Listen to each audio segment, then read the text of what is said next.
এমনি এমনি আর কোনো কনস্ট্রাকশন কাজ সব শেষ? না স্যার, শেষ হয়নি। তাহলে তো কনস্ট্রাকশন কাজে আপনি লোক বাড়ান। এখানে দুইটা ভবন আছে স্যার, একটা ছাদ স্যার, একটা ছাদ আছে। আপনি লোক বাড়ান, লোক বানাইতে পারবেন? তো লোক বাড়ান, লোক বাড়ান, ঈদের ছুটি কমা নেন, একদিন ছুটি দেন। আল্লাহর প্রজেক্ট নিয়ে হলে কিন্তু আপনি নিজে পরে ড্যামেজ করুন, কোনো টাকা পয়সা পাবেন না, পুলটা আরো ড্যামেজ হবে আপনার, ফিউচারও কাজ পাবেন না সিটি কর্পোরেশনে। ওনার অলরেডি 2টা কন্ট্রাক্ট বাতিল করা হয়েছে। হ্যাঁ, অলরেডি 2টা কন্ট্রাক্ট বাতিল করা হয়েছে এর আগে। অলরেডি 2টা বাতিল হয়েছে, তাহলে তো তৃতীয়টা ঝুলতেছে আপনার। স্যার এটাও বাতিল হয়েছিল স্যার। এটাও বাতিল, এটা কোর্টে গিয়ে আর ওনারা- কোর্টের থেকে স্যার কোর্টে কিন্তু এরপরে আমি বলে দিলাম, কোর্টে আমরাও যাবো এরপরে।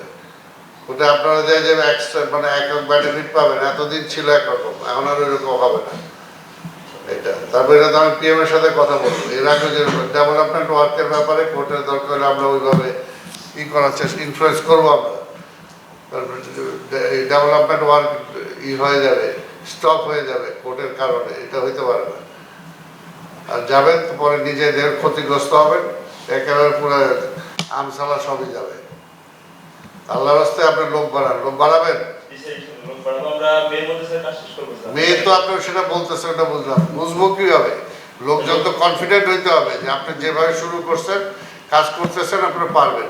তো ওনারা কেউ তো আপনার স্যাটিসফাইড না, সবাই সন্দেহ প্রকাশ করছে। 8-10টা মিটিং করছি, লোক বাড়াবে। অনেক আমরা কমিটি করে। আমরা কালকে থেকে বাড়াবেন লোক।